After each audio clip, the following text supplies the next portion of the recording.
die Bybel, dis 'n skat vol wysheid, liefde en raad wat pas. Elke storie, vers en lied wys ons hoe om reg te leef met God se lied. God se lied. Rebekka. Isak, die seun van Abraham en Sara, het groot geword. Nou was dit tyd vir hom om te trou. Maar Abraham wou hê Isak moes met 'n spesiale meisie trou. Een wat vir God lief is en 'n goeie hart het.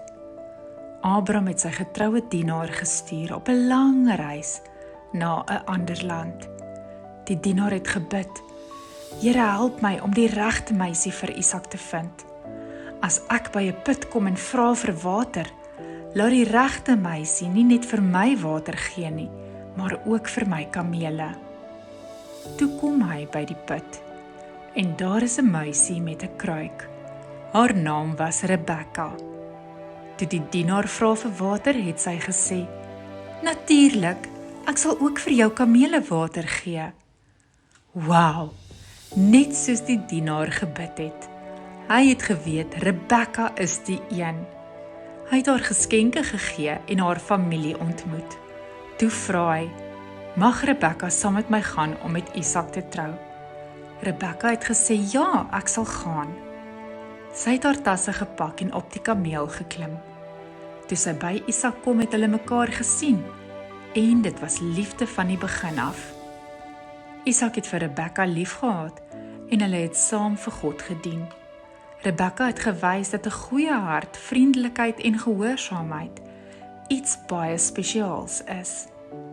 Wat leer ons uit Rebekka se storie? God hoor ons gebede. Vriendelikheid en diensbaarheid wys hoe mooi jou hart is. Soms lei God ons op wonderlike maniere, selfs by 'n put vol kamele.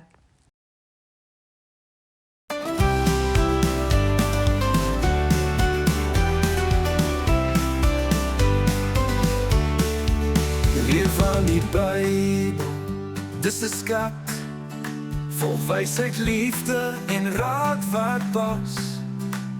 Elke storie, vers en lied wys ons hoe om reg te leef met God se lied.